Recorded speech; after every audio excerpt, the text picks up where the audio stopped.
Good afternoon. Welcome to News Plus here on Loveworld USA. I'm TGK Andre. Let's take a quick look at the top headline stories today. The Charlie Kirk Memorial in Arizona is expected to draw 100,000 people. President Trump and Vice President Vance to speak. The DHS warns California and New York, as well as Illinois, over their refusal to honor ICE detainers. The Trump administration challenges the Chicago schools' race and gender-based policies. President Trump orders strike on a suspected narco-terrorist boat in international waters, 3 reportedly killed. And a $100,000 annual fee is imposed on H-1B visas, the $1 million gold card visa unveiled. And now to the news. Authorities in Glendale, Arizona say roughly 100,000 people are expected Sunday for a public memorial to Charlie Kirk at State Farm Stadium, where security planning is being compared to the Super Bowl.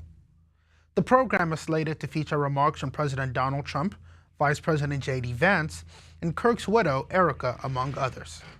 In a security incident Friday, the U.S. Secret Service said an armed man displaying expired law enforcement credentials was detained at the stadium after exhibiting suspicious behavior. Officials said the individual, described by federal sources as a former Idaho deputy sheriff, is in custody, while federal and local authorities investigate why he was at the venue. The memorial comes 11 days after Kirk was fatally shot while speaking at Utah Valley University. The campus held a vigil for unity on Friday night in his honor, drawing students and community members ahead of the Arizona service. Prosecutors have charged 22-year-old Tyler Robinson with aggravated murder, 2 counts of obstruction of justice, and felony discharge of a firearm causing serious bodily injury. Authorities say additional investigative steps are ongoing as preparations continue for Sunday's high-profile event. Watch this. Of people are expected to attend the memorial service for Charlie Kirk at State Farm Stadium this upcoming weekend. So what we know so far about that service, several high-profile conservative figures, they have been announced as speakers, and this includes remarks from Erica Kirk, Charlie Kirk's widow, President Donald Trump, Vice President J.D. Vance, White House Chief of Staff Susie Wiles, Secretary of State Marco Rubio, Health and Human Secretary Robert F. Kennedy Jr., National Intelligence Director Tulsi Gabbard, Donald Trump Jr., Tucker Carlson, Deputy Chief of Staff for Policy Stephen Miller, as well as Sergio Gore, the ambassador to India, and more names are expected to be announced. This is a beautiful procession for the late Charlie Kirk, because despite his ideologies, his political ideologies that some may have viewed as controversial, honestly, it's more than some. He said on multiple occasions that his faith, and not just his faith in anything, but his faith in the Lord Jesus Christ, was the basis for his morals and for his ethical beliefs. Of course, a lot of the policies that he advocated for, such as, of course, pro-life policies, and things of that nature, he said, of course, legally he could prove through constitutional values, but all of that still stems from his faith and his belief in the Lord and Savior Jesus Christ. So to see this memorial happening on a Sunday, especially in this year of completeness, it's a beautiful sign. And of course, the hope is that the hundreds of thousands that gather for this memorial will have the opportunity to hear the gospel preached through Charlie Kirk's life. Because in all of his speeches, in all of his talking, when you go back and listen to what the man said, whether you disagreed with him or you agreed with him, you can't disagree on the fact that he was very bold, he was very outspoken about his belief in his Lord and Savior. He may not have tried to push it on anybody as he was going from campus to campus debating others, but he never shied away from speaking about it when they asked him about it. He never shied away from declaring it boldly when he had the opportunity to. And hopefully, in this moment, after this unfortunate passing, there's still a greater moment for those who may not have believed, but have believed in Charlie Kirk, to now come to accept the same belief that he believed in so strongly, which is to believe and, of course, confess in the Lord and Savior, Jesus Christ. The Department of Homeland Security has sent a warning to California, New York, and Illinois that their limits on honoring federal immigration detainers are dangerous sanctuary policies, saying it will ask the Justice Department to sue and move to block future federal funding. In follow-up letters dated September 18th, ICE Director Patrick Lyons accused the states of obstructing immigration enforcement by declining to notify or briefly hold certain inmates for pickup by federal agents. State attorneys generals in Illinois and New York formally rejected expanded cooperation, while California did not respond, according to DHS. Lyons said the refusal would lead to thousands of criminal aliens being released into communities and pledged to pursue all appropriate measures. DHS Assistant Secretary Tricia McLaughlin said such policies, coupled with cashless bail in some jurisdictions, threaten the American people's lives and well-being. Supporters of state and local sanctuary laws argued the limits build trust so victims and witnesses feel safe reporting crimes, and courts have repeatedly held that ICE detainers are requests, not judicial warrants, raising Fourth Amendment concerns if jails hold people beyond release without a judge's order. California, New York, and Illinois each restrict compliance, with narrow carve-outs to serious offenses or requirements for court-issued warrants. The DHS says ICE has arrested roughly 400,000 undocumented immigrants since the start of the Trump administration, about 70% with criminal charges or convictions. The agency cited recent releases by state authorities of suspects facing allegations including sex crimes against minors, assaults on police, weapons offenses, and drug trafficking. Cases, it says, forces agents to conduct riskier at-large arrests if jails won't transfer custody. Watch this. Homeland Security Secretary Kristi Noem posting these videos from ICE arrests in Elgin this morning, saying she's on the ground to make it clear the department isn't backing down. Noem writing, DHS took violent offenders off the streets with arrest for assault, DUI, and felony stalking. The scene waking up neighbors around 5 a.m. It was a military helicopter. And I woke him up and I said, something's going on. I seen a second helicopter kind of duck off to the side, so they were working in tandem. Monday in Elgin, ICE arrested Aldo Salazar Baena. He was convicted of murder in 2005 and just released from Stateville Correctional Center days ago. Illinois law prohibits prison officials from honoring ICE detainer requests. And this is exactly what I'm speaking about when I'm saying that the actions that these states are taking are nonsensical. Again, according to the DHS, of the 400,000 illegal immigrants that have been detained, 70% of them have committed serious offenses. So we're talking weapons offenses, we're talking sex crimes against minors, we're talking drug trafficking. And the 30%, of course, you can almost assume are collateral. As, of course, DHS Secretary Kristi Noem said, their target, even Border Czar Tom Homan said it, their target is to get at, again, these serious offenses. They want to handle those first, and then when that's been sorted out of the way, they can now start looking at how things can happen. I mean, we heard Trump during his campaign say that if it was up to him, meaning that, of course, there's no congressional hurdle to overcome, that every college graduate would immediately receive a green card.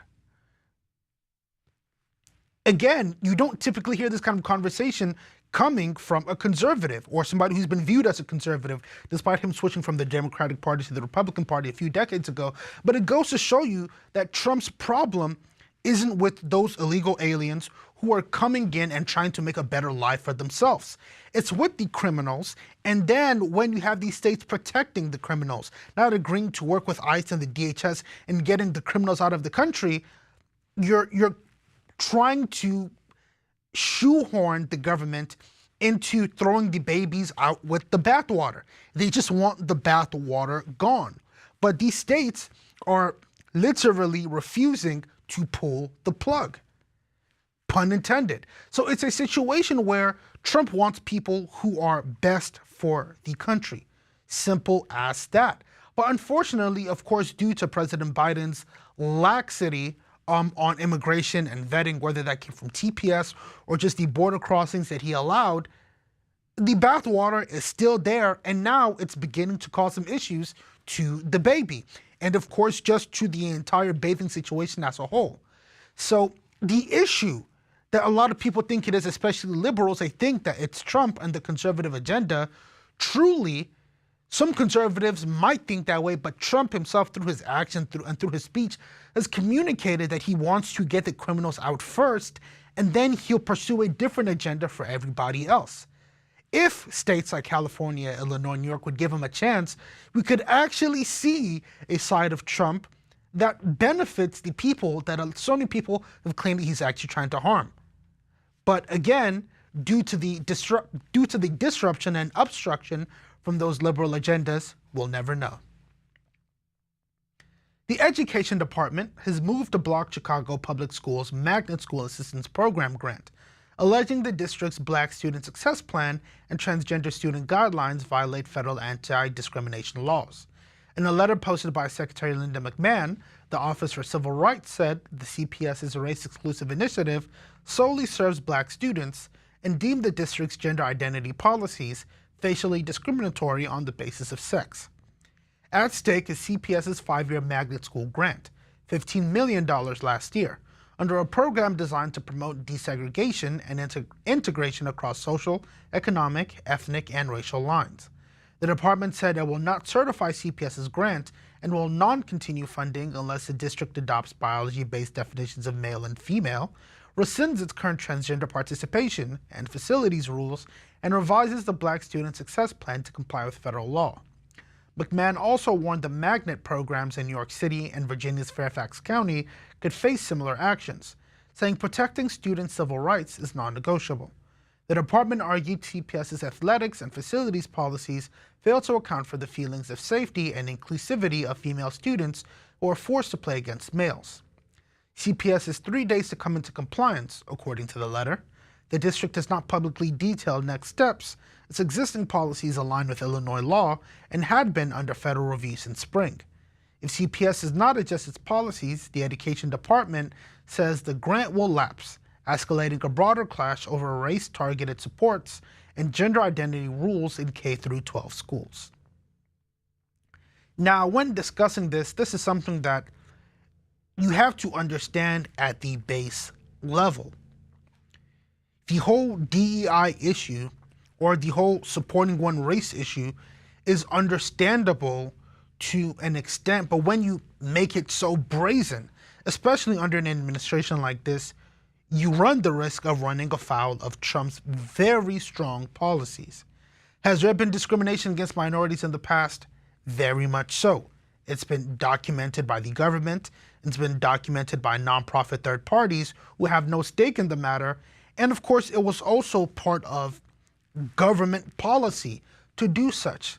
But now the issue is that in the spirit of restoring a level playing field and getting rid of racial polarity in the country, which has been on fire, especially since the Obama administration, the Trump administration is trying to make the country feel and believe that everybody is on equal ground.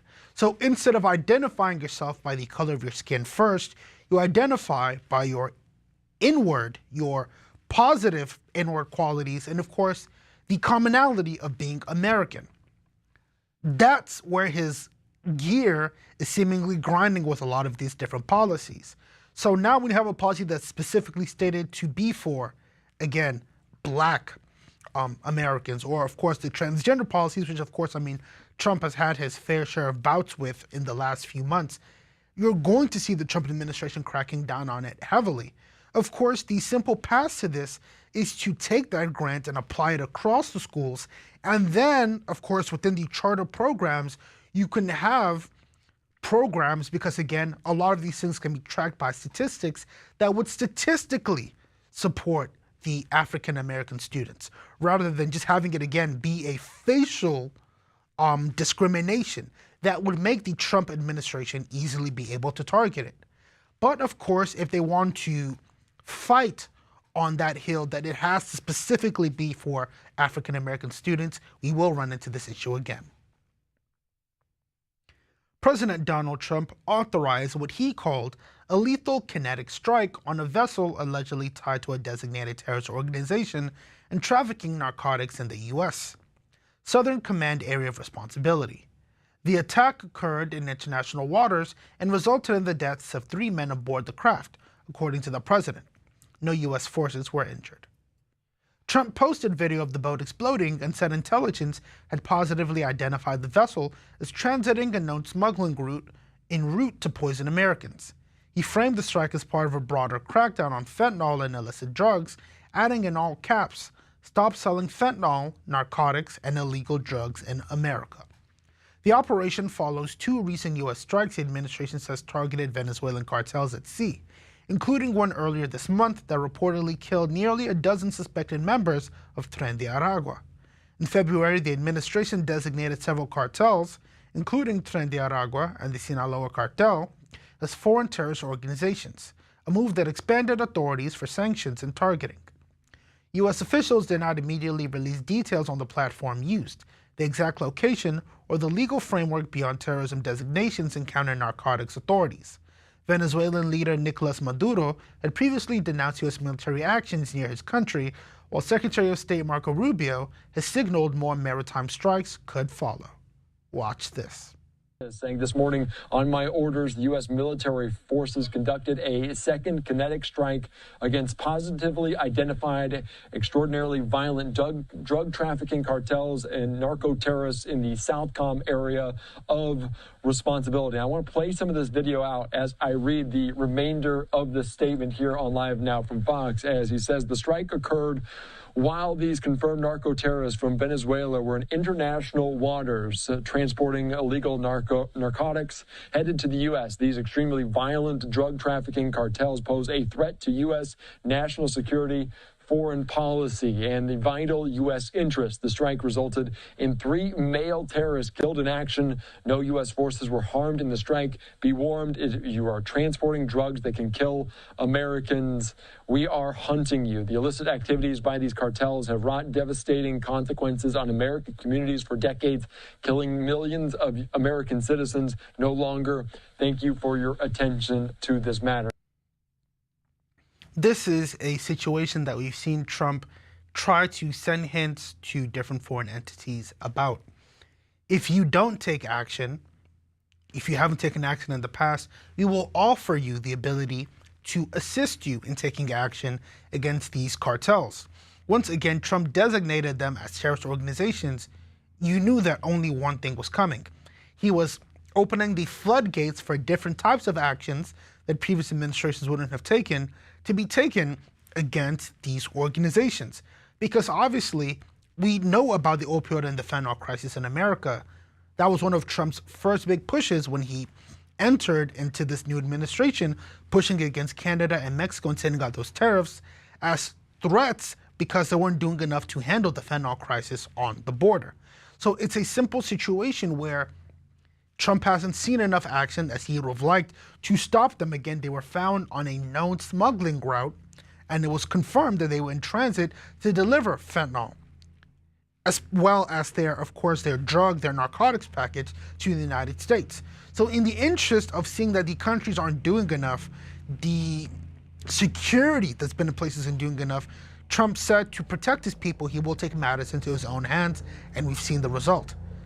If you want this to stop, if you believe that the United States should allow these narco-terrorists to enter the country and poison United States citizens with their poison, you're definitely in the wrong administration. But if you believe that the United States shouldn't be sending, again, kinetic weapons and such, then you need to get these countries of origins in check. And they now need to start working on a way to ensure that those drugs either don't leave the country or don't make it to American soil. Simple as that. We will take a break, and when we return, more stories will follow. Don't go anywhere. One of the most abused visa systems in our current immigration system has been the H-1B non-immigrant visa program. This is supposed to... Pastor Chris, in 1 Billion Homes Project, is all about making sure the voice of our man of God, Pastor Chris Oyakhilome, arrives exactly when someone needs it the most. It's a global campaign to saturate the world with the gospel of our Lord Jesus like never before. The gospel is going to go into places that it never was before, into disciplines and areas that it never was before, and establish a higher way of life. Make a global impact today with your sponsorship of Pastor Chris in 1 Billion Homes Project. For every home you sponsor, you send the gospel where it's never gone.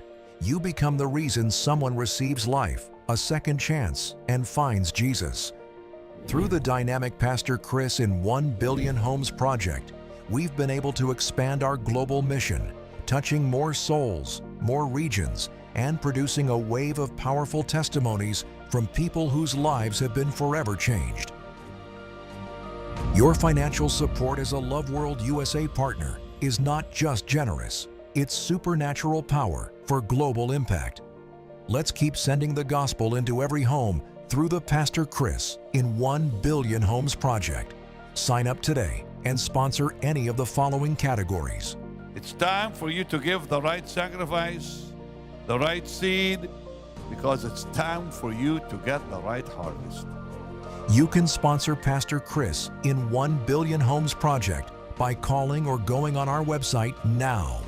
Sign up to be Pastor Chris in 1 Billion Homes Project partner today. God bless you.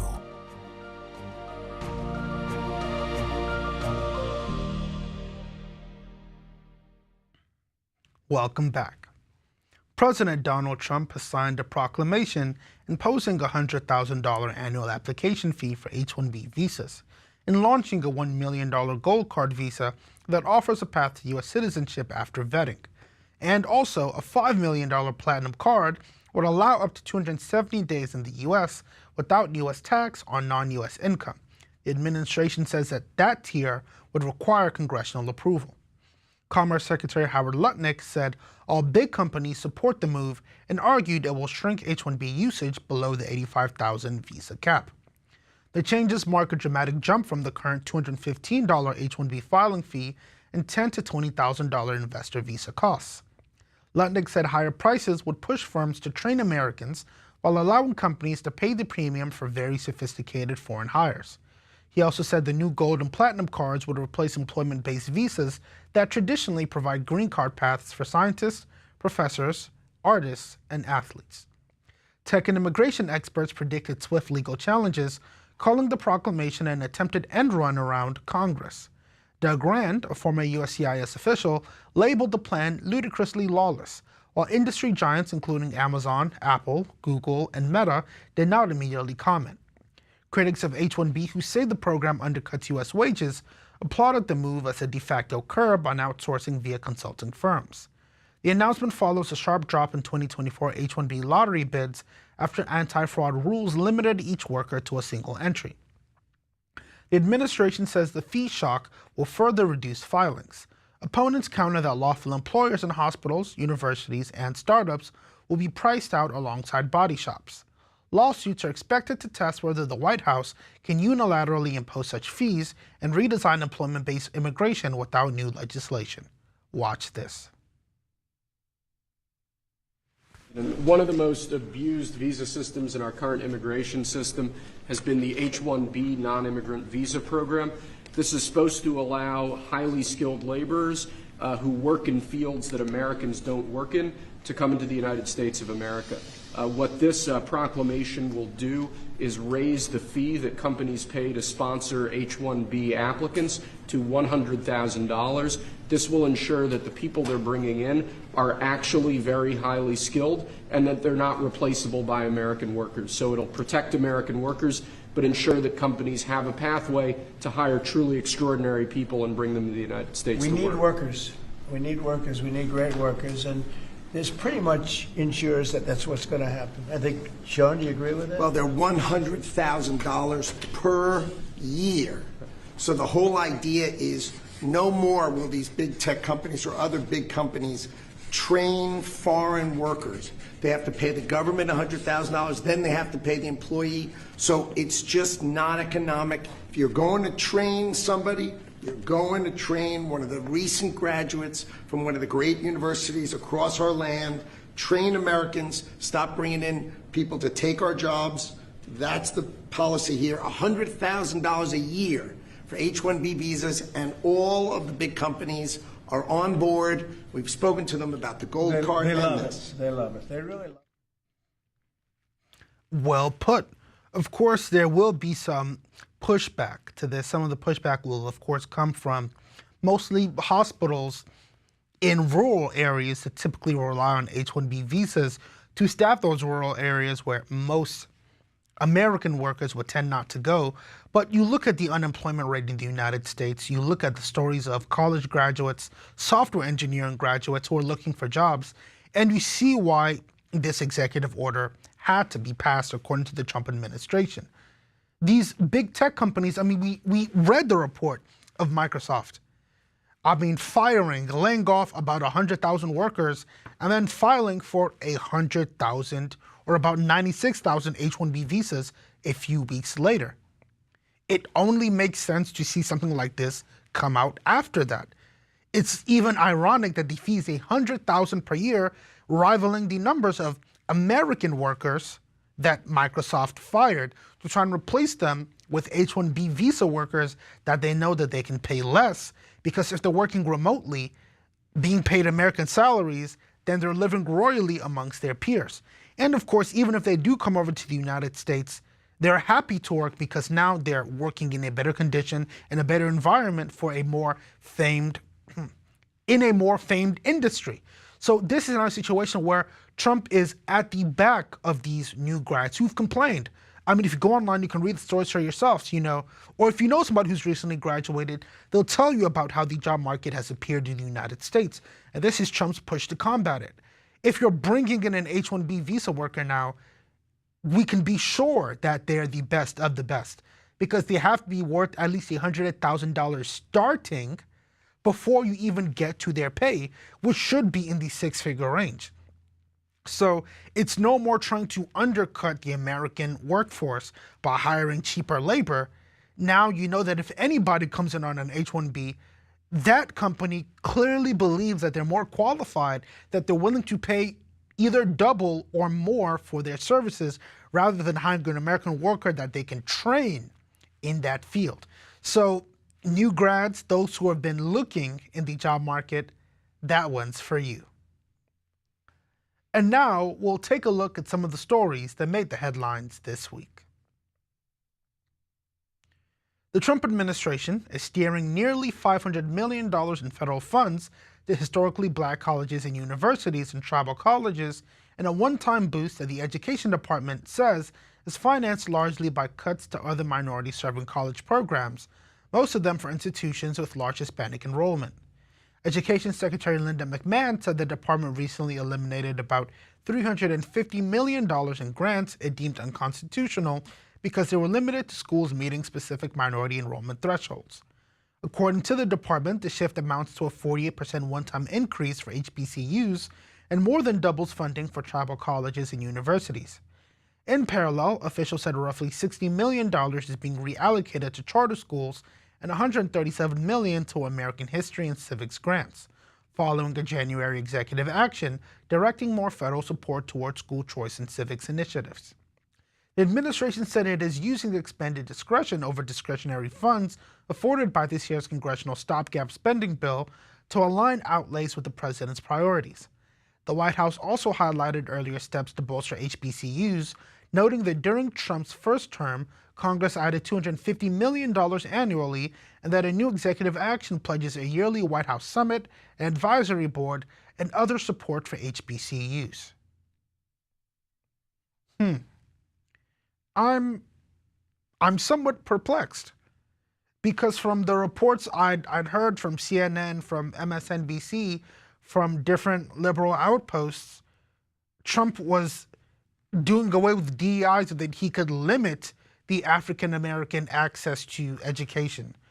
Trump was trying to get rid of affirmative action, or the Republican agenda was trying to get rid of affirmative action so that African Americans and, of course, people like tribal minorities would have less of a pathway or a financial boost in the higher education stratosphere.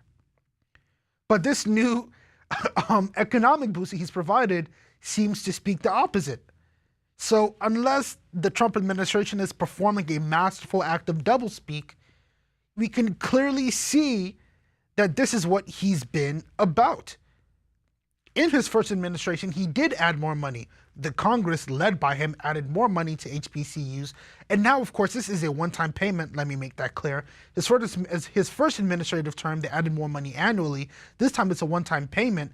But we're seeing that the Trump administration is trying to balance things. Again, they stated that there was too much money being given to, again, mostly large Hispanic populations in schools that met those demographic criterias, and that they could take some of that money or a lot of it and give it to HBCUs. Meaning that, again, HBCUs, which stands for Historically Black Colleges and Universities, are open to all, but they're mostly attended due to legacy by, of course, African Americans. That's where you find the majority of their population or of their demographic, but it's not by force. Anybody of any race can attend an HBCU, and many do, due to their benefits.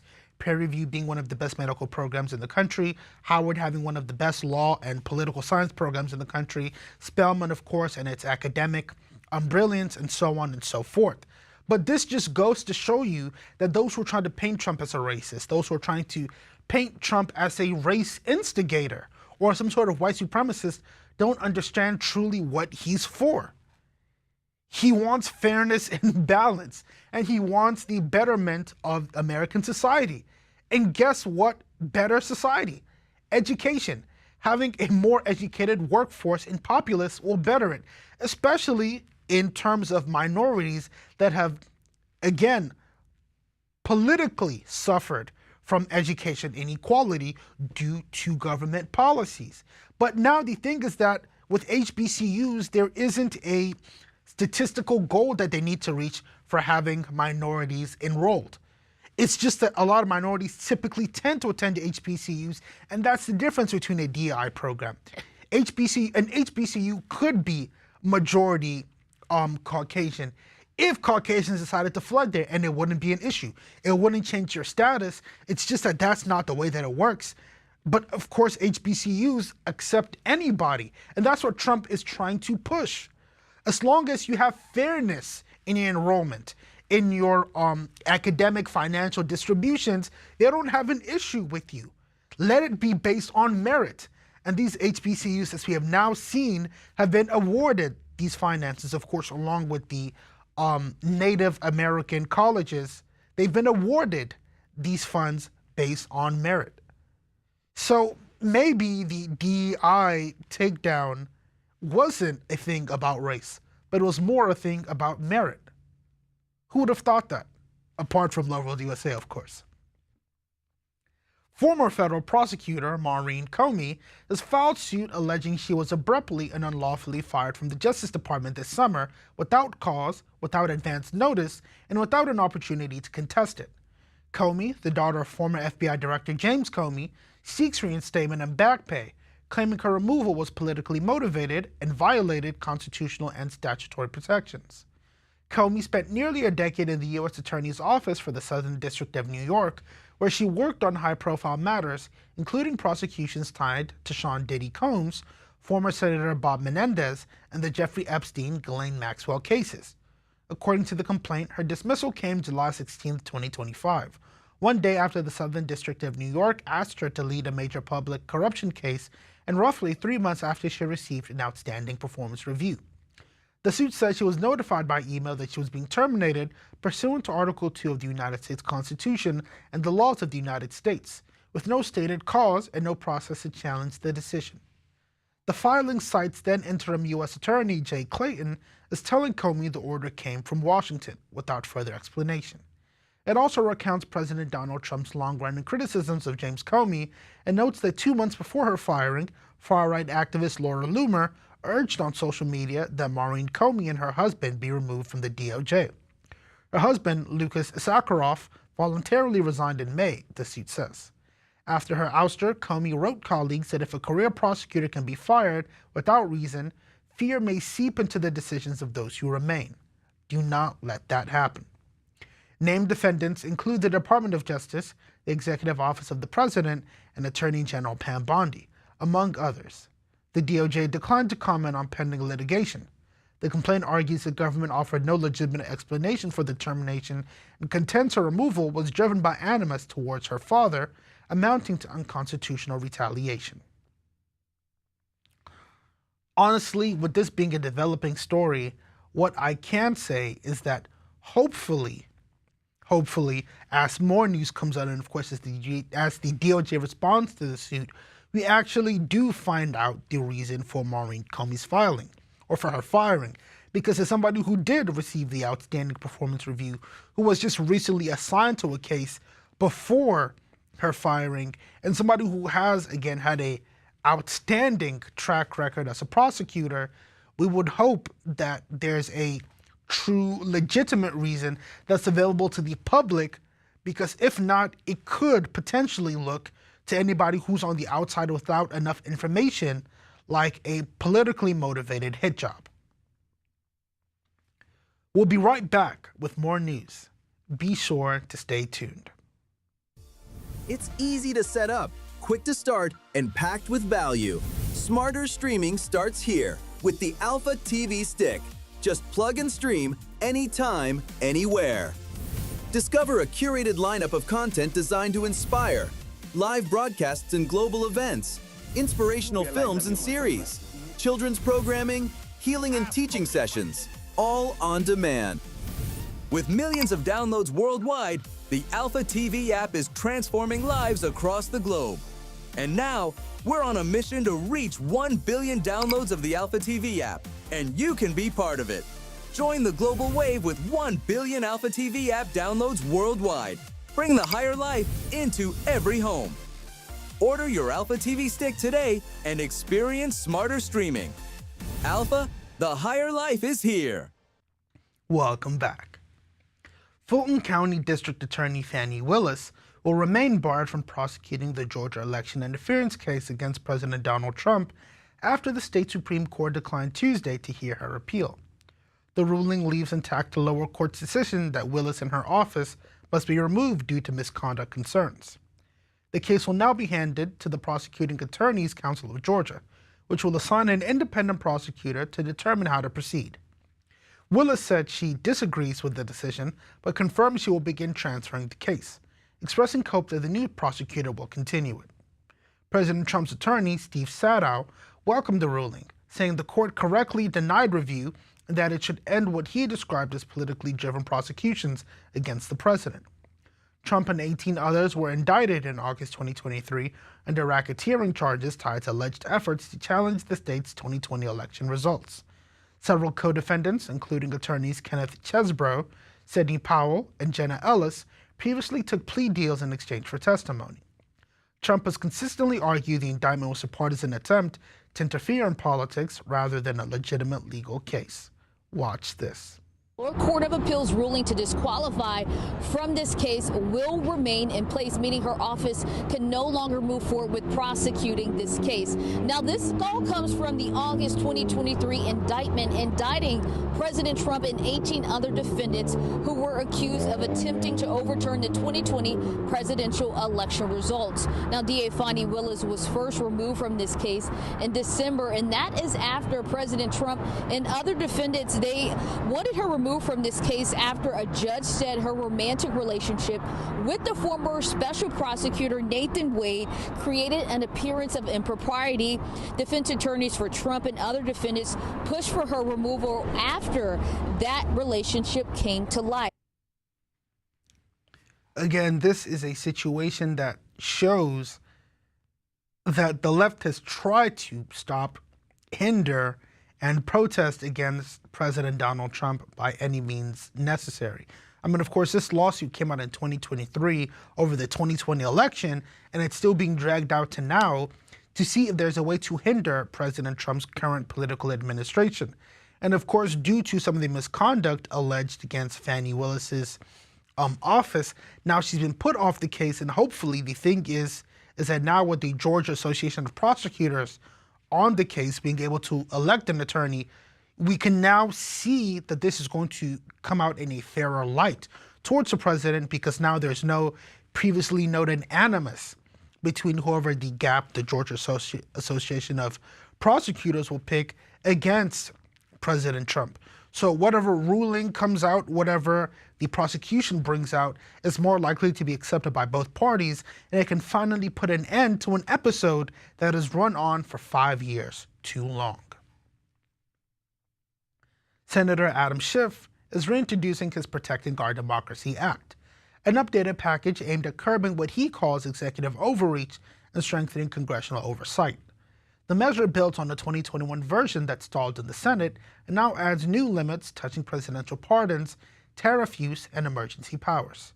Key provisions would place stricter guardrails on the pardon power, bar politically motivated case dismissals, toughen enforcement of congressional subpoenas, and create an inspector general for the executive office of the president. The bill would also amend the National Emergencies Act to prevent indefinite emergencies without congressional approval and add conflict of interest rules to keep appointees from advancing former employers' interests. Schiff's renewed push follows criticism of President Donald Trump's use of tariffs under emergency authorities and his administration's approach to executive perks and outside advisors. Schiff argues the bill would close loopholes and deter self-serving uses of power. The senator, who led Trump's first impeachment and served on the January 6th committee, frames the package as part of reasserting Congress as a co-equal branch. Prospects for passage are uncertain in the current political climate, but Schiff says the legislation lays groundwork for future reforms. He plans to unveil it at a Constitution Day press conference alongside a proposed constitutional amendment to overturn Citizens United and limit corporate influence in elections. A situation like this, depending on the way you look at it, is actually a big boon for Congress. The Apostle Paul said something in the scriptures where he spoke about magnifying his office. And you've seen anything that the Trump administration has done in this second term, it's that he's tried to magnify his office. And the thing is, a lot of people nowadays tell themselves no before they've been told no, meaning that they self-impose rules that maybe nobody else had actually even attempted to assert. So what we've seen a lot of within the Trump administration, quite brilliantly, might I add, is that they've taken any liberty or loophole of sorts that they can find, of course, legally, to try and extend presidential power that many presidents wouldn't have taken for courtesy or humility in the office. But President Trump has seen what courtesy, humility, and bureaucracy has done in the office, and the answer has been not much when it comes to changing the country or molding it in the way that one believes that it should be. And one of the reasons that President Trump will be remembered in any history book in about any country across the world when they're updated in the next decade to 2 decades,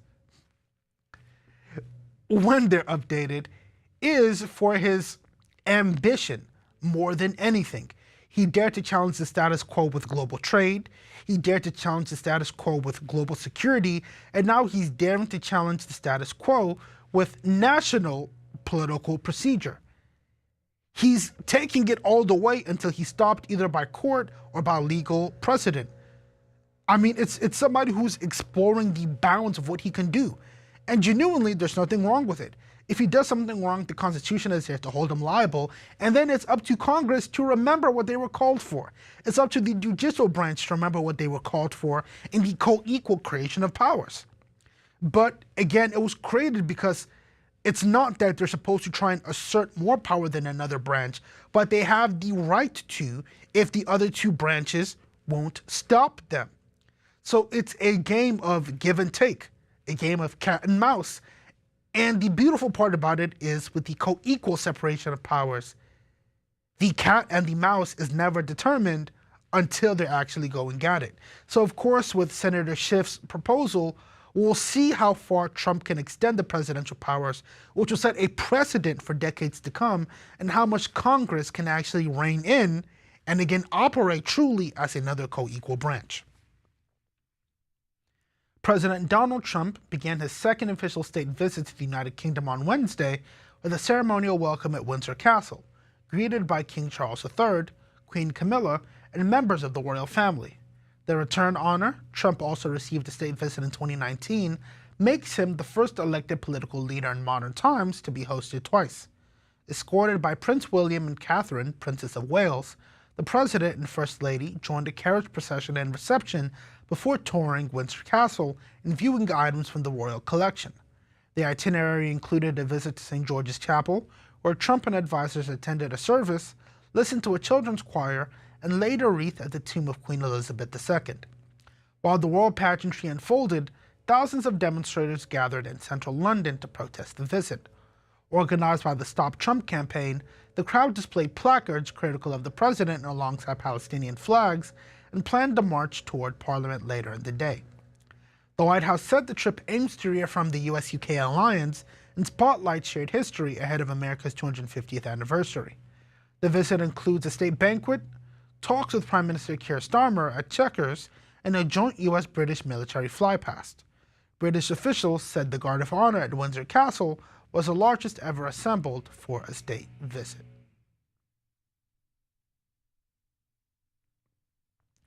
And now, let's take a look at the weather update.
And to end the news today, a quick recap of the headlines. The Charlie Kirk Memorial in Arizona is expected to draw 100,000 people. President Trump and Vice President Vance to speak. The DHS warns California, New York, and Illinois over their refusal to honor ICE detainers. The Trump administration challenges Chicago schools' race and gender-based policies. President Trump orders a strike on suspected narco-terrorist boat in international waters, 3 killed. And a $100,000 annual fee imposed on H-1B visas, and the $1 million gold card visa unveiled. And that's News Plus for today. Remember to join us same time tomorrow for more. I'm TGK Andre. Good day, and God bless you.